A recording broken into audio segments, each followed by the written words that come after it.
Well, ladies and gentlemen and patriotic teammates, good afternoon. And it's great to be with all of you all here and discuss this book. And Becky, thank you for that very kind introduction. And Becky's a real friend. She's an A-team member. And when I was assembling my cabinet, I remembered what my father had told me about his coaching staffs. And he would always say, well, I don't want to have to spend time coaching the coaches. And so what I wanted to do is assemble people who shared the same common sense Jeffersonian conservative principles of trusting free people and free enterprise and making Virginia a better place for people to live, learn, invest, and raise their families. And Becky was part of a really great cabinet. We called it the competitiveness cabinet.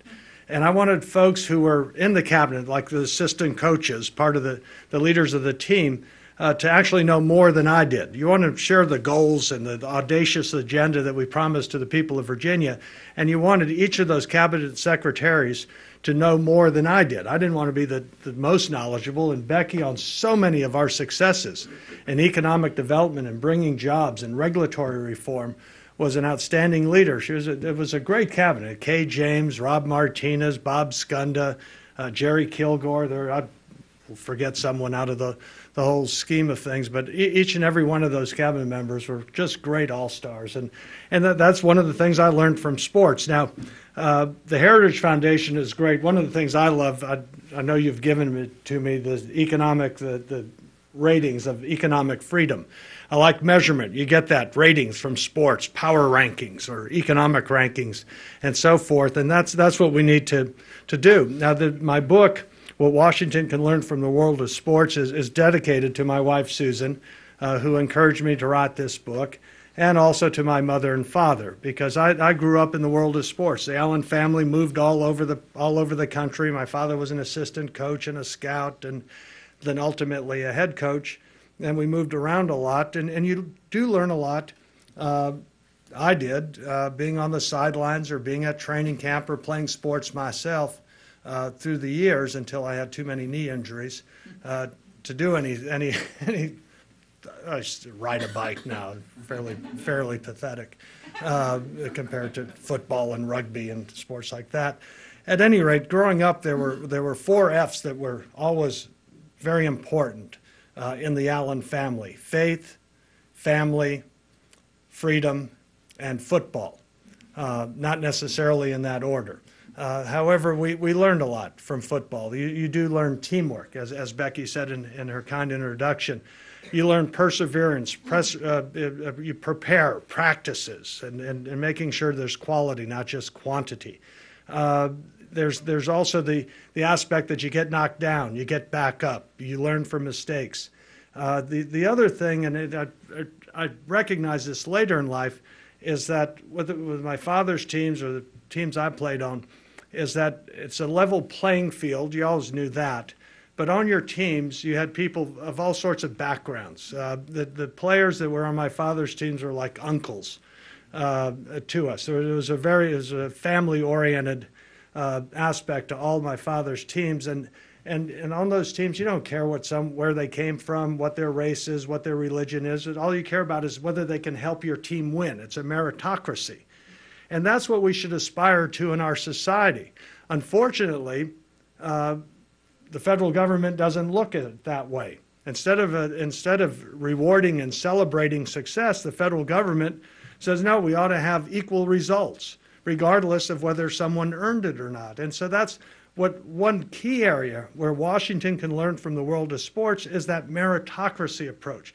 As opposed to if the federal government were in control of Super Bowl trophies, they would take one of the 49ers or Raiders or Steelers trophy and say, look, you all have won so many Super Bowls. The Detroit Lions, they've never won a Super Bowl. Let's give them a trophy. But that would, in sports, they would abhor that approach.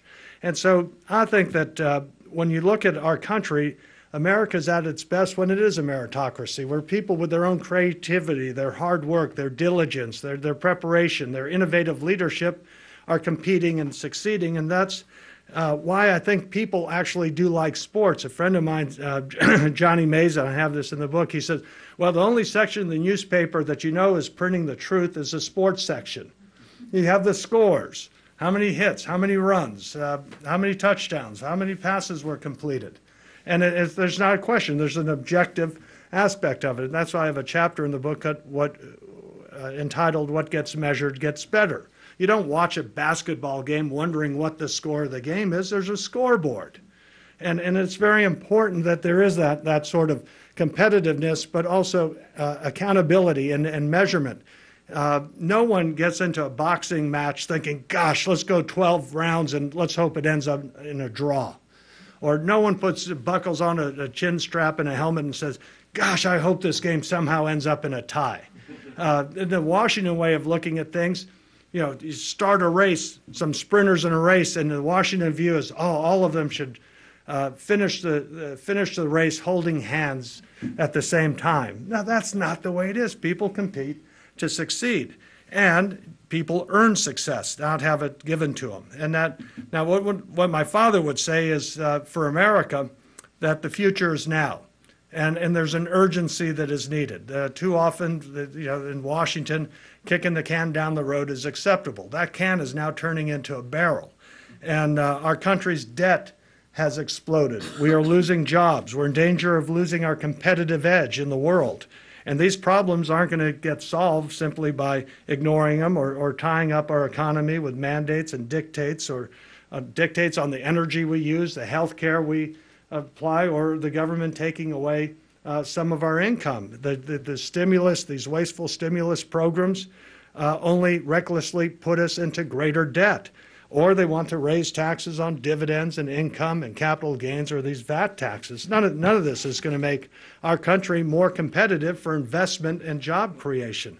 And I have all the confidence in the world in America and the American people. And unfortunately, our ability to compete and succeed is being thwarted. It's being thwarted by a federal government. And folks are what I hear from folks is that they're dismayed and they're losing confidence in the ability of themselves, but also what the biggest worry is whether their children will have that same opportunity that we inherited to achieve the American dream. And so rather than an American dream being enhanced in this tough economic climate, what Washington is creating is a nightmare scenario. So it's time, in my view, for an American comeback. And there needs to be an urgency to it. We need to be like a football team that is 6 points down with less than 2 minutes left in the game and no timeouts. And that's the attitude that we need to take as Americans. And as I write in my book, what Washington can learn from the world of sports, our government should be like a good sports team, properly and soberly focused on specific responsibilities, not manipulating or meddling people's affairs, and not spending on someone else's credit card like a drunken, bloated nanny.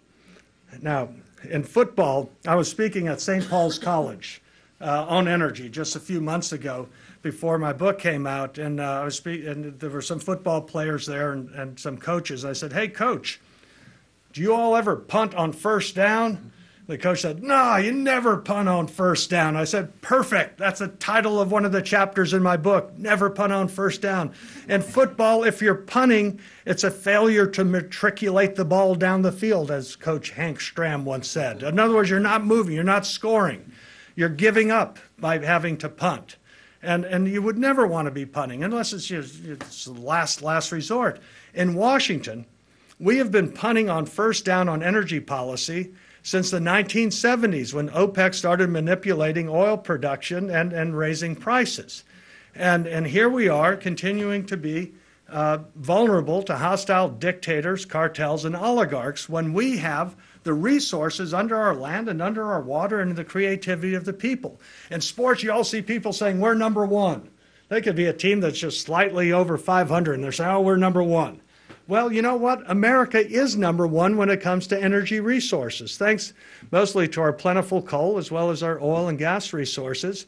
But our government, and by the way, Russia's number 2, Saudi Arabia's number 3. You would never know we're number 1 in resources because any other country would look at these resources as a blessing.